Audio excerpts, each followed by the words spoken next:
Apparently, the suspect's eyebrows gave him away when a McDonald's employee recognized him based off a photo that was shared by police. Yes, McDonald's, eyebrows, made the connection. I don't know how that happens, but this person must have a sharp eye.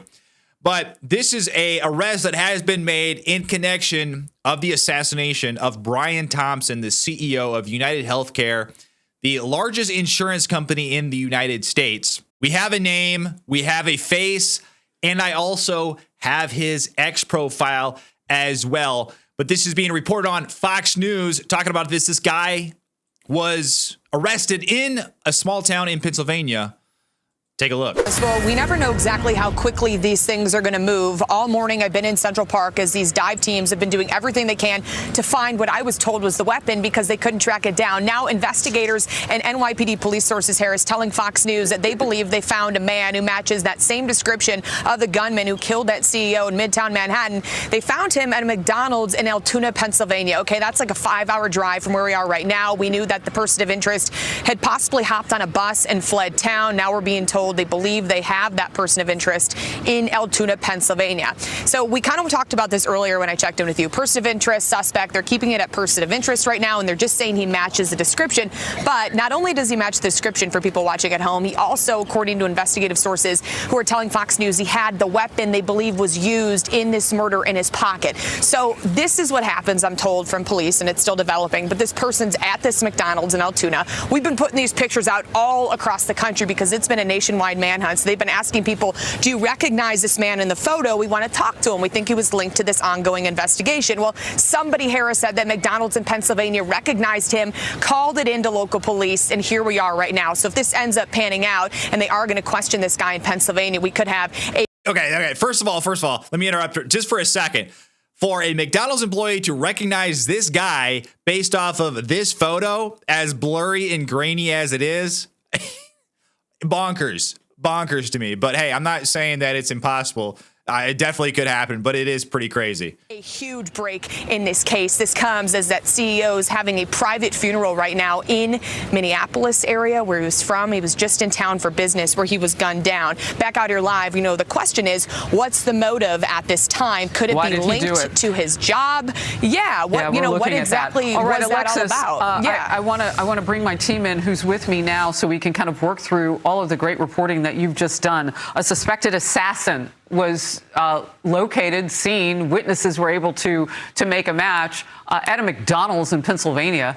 And so, Andrew, I come to you first because he'll be extradited back to New Jersey. I don't even know if you call it that because we basically have like one state down shore. Like Jersey Shore, like as you go far south in Jersey, it is Pennsylvania. So talk to me about what happens next to him. Well, he'll be undoubtedly extradited to New York. We have to make sure it's the right suspect, right? They have pieces right now that suggest that it's him.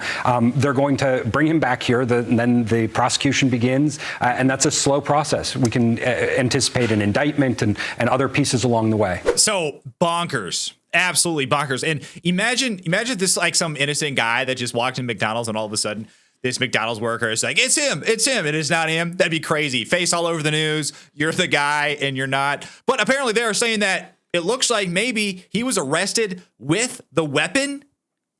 Hold on a second. Okay, so apparently this guy is an Ivy League student. And he made a getaway, and it seemed like a pretty clean getaway, but he's still holding on to the weapon.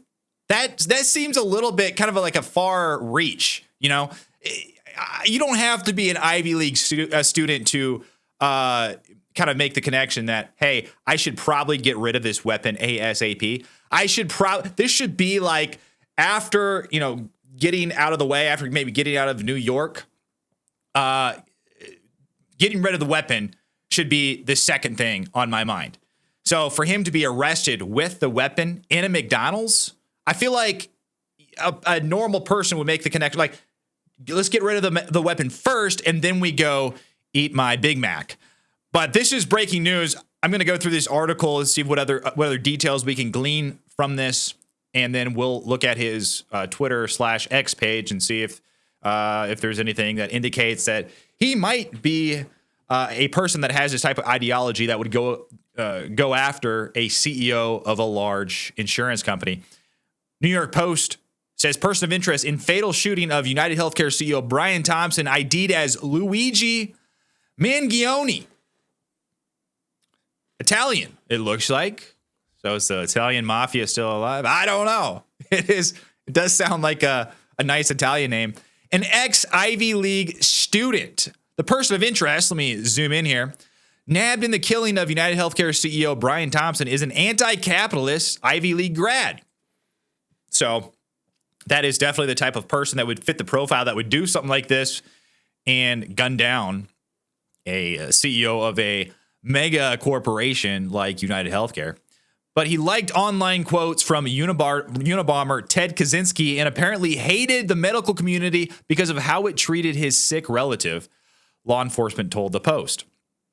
He was a tech whiz, says tech whiz Luigi, who is 26, of Townsend, Maine, has not been charged, but was taken into custody this morning at a McDonald's in Altoona, Pennsylvania, after an intense manhunt following the cold-blooded execution of Thompson outside a Manhattan hotel last week.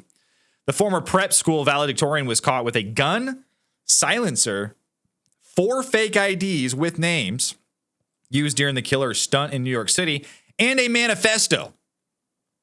Gun, silencer, 4 fake IDs. What is this guy doing going to a McDonald's with a gun, silencer, and 4 fake IDs? I mean, come on. Get rid of the gun and silencer first. And then, before you go into McDonald's, get rid of the fake IDs too. You want to get rid of anything that would connect you to this situation because with a situation this high profile, there's going to be a massive manhunt going after you. And I'm not trying to give any instructions on how to do it next. Okay. That's not what I'm saying. It's just unbelievable to me that this guy would walk into McDonald's with this stuff. It just seems so convenient. I don't know, guys. I just feel like anybody with a normal IQ would know what to do with anything that would connect them to this situation. And I guess he had a manifesto as well. The manifesto railed against the U.S. healthcare industry, including over its enormous profits and alleged shady motives. I think we could all agree with that. The healthcare industry, yes, that's what they do. That is what they do. But this, of course, does not justify this. Vigilante justice, we have a system for a reason. It can't be mob rule. But Mangione had a particularly personal reason to hate the medical community. Its treatment of an ailing relative. Online obituaries show he lost a grandmother in 2013 and a grandfather in 2017. His LinkedIn page indicates that he once worked in an assisted living facility for the elderly for a few months in 2014 while still in high school. There's a picture of Luigi in the back of the patrol car right there. He's got a mask on. You guys probably have seen the photo of him with a mask. He has a hood, the mask. Does this look like him? Kind of. It does kind of resemble him, yes. The shooter is believed to have acted alone. It is unclear if Mangione has yet made any statements to the cops. Mangione also subscribed to anti-capitalist and climate change causes. Oh, okay. So we got some climate change ideology seeping into his brain. According to law enforcement sources, citing online activity gleaned by authorities. On the Goodreads website, Mangione's account shows quotes he particularly likes ranging from Socrates to Bruce Lee to wacky anti-establishment Kaczynski, Ted Kaczynski, yes, the Unabomber, who terrorized the country for nearly two decades by dispatching deadly bombs before he was nabbed in 1996. Quote, this is from Kaczynski. This is, I guess, one of the quotes that Luigi liked. Imagine a society that subjects people to conditions that make them terribly unhappy, then gives them the drugs to take away their unhappiness. This has been a criticism of the drug industry for quite a while now. And I tend to agree with this criticism. Yes, put people in a position to feel a certain way, and then they provide you with the cure. And it's just a never-ending cycle. But science fiction, it is already happening to some extent in our society. Instead of removing the conditions that make people depressed, modern society gives them antidepressant drugs. In effect, antidepressants are a means of modifying an individual's eternal state in such a way as to enable him to tolerate certain conditions that he would otherwise find intolerable, kind of satiating people. And I do hold this criticism with the drug industry as well.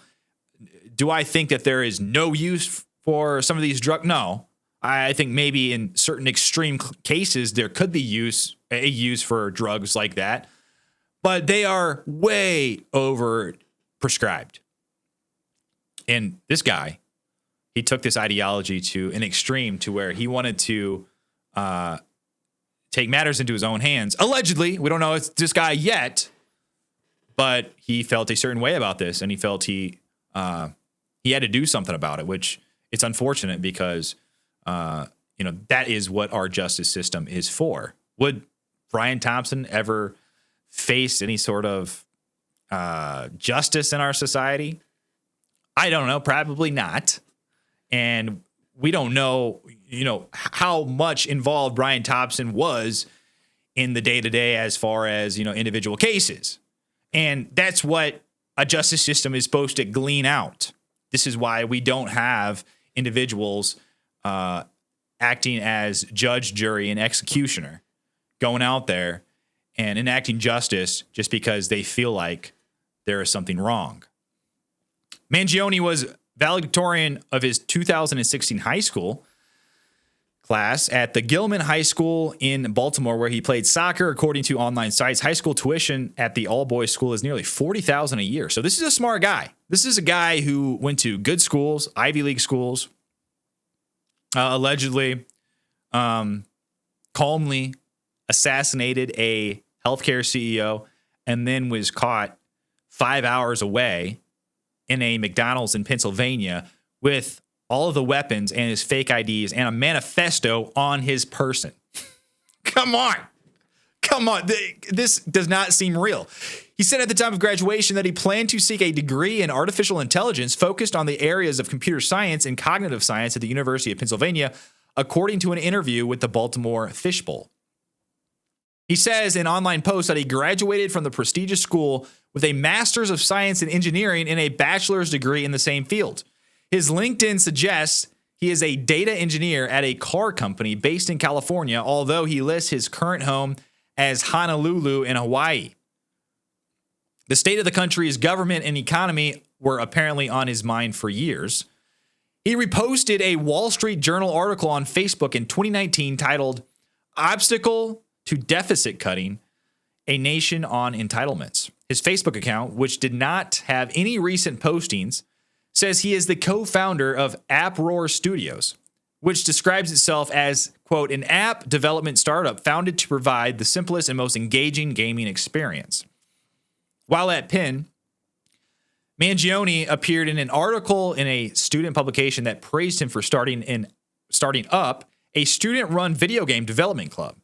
The club is now known as the University of Pennsylvania Game Research and Development Environment. So that's the latest we know.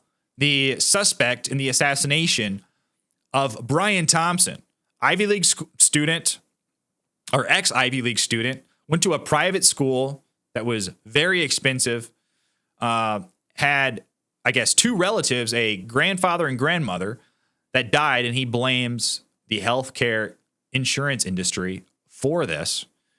And he took this to heart, and he traveled to New York City, stalked Brian Thomson, and calmly gunned him down on a sidewalk where he fled and was caught 5 hours away in a Pennsylvania McDonald's after a worker there recognized him from the photo based off of his eyebrows. Based off of his eyebrows. And he had all the things on him. He had the weapons, the manifesto, the fake IDs, and everything. This is the guy right here, Giorgio Mangione right here. This is his X profile. Still up. MSc and BSc in computer science at Penn. This is a pinned post from, 2022. Talks about how he gave his high school senior speech on this topic, and then is talking about normal range of possible states for the human race, and it's got a little infographic there. He is retweeting some Andrew Huberman and Jonathan. Who's that? Jonathan Haidt? Yeah, Jonathan Haidt. Jonathan Haidt is a well-known, well-renowned critic of smartphones and social media and how it relates to the development of children's brains and how this is kind of destroying children and making them depressed. So he's talking about that. He is retweeting a Peter Thiel speech or talk. Peter Thiel is connected to JD Vance, and he's one of the big funders of JD Vance. He is the founder, I believe, one of the founders of Palantir Technologies. He seems to have a affinity to Jonathan Haidt, retweeting his book about the anxious generation, which talks about the overstimulation for children of smartphones and social media. So this is the guy. This is the guy who they have in custody. Very, very strange indeed. What do you guys think about this? I don't know what to think. I'm just, red flags are just flying up in my mind when I hear that he was arrested with all of the stuff on him. What? Does this guy not realize that is the first thing you should do? I mean, maybe he didn't think he would get caught. Maybe he thought he had made a clean getaway. He didn't have anything to worry about. And he was still plotting to figure out how to get rid of the stuff. But he had a manifesto. He had everything on him. It just seems unbelievable to me. But what do you guys think? Do you think this is the guy? What do you think about this weird situation where he had the silencer and the gun, fake IDs, manifesto on him? What do you think about that? And what do you think about the McDonald's employee who recognized him based off his eyebrows from the photo? I got this from a post by Amuse on X. He was referencing a different article that he read, I guess from a statement, but I guess the eyebrows gave him away. A McDonald's employee in Altoona, Pennsylvania played a key role in the capture of the suspect after recognizing him from his distinct eyebrows. Insane. But what do you guys think? Let me know down below what you think. Like and subscribe to my channel. I'd really appreciate it. But until then, I will see you on the next one.